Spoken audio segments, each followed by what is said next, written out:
And when we sell the houses to the people, we're going to make sure it's at an affordable price because we're not going to include the value of the land in the price of the house. So you're getting that as a bargain, as barter. So you'll be immediately better off when you buy that house than you were before.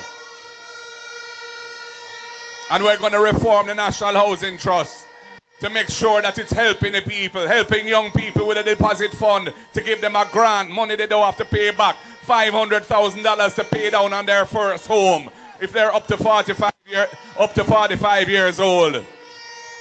And we have the rent-to-own program.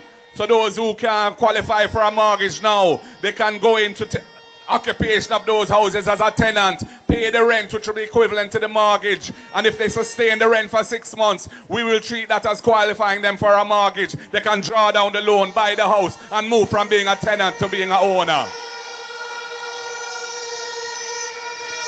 If you work in the hotel industry,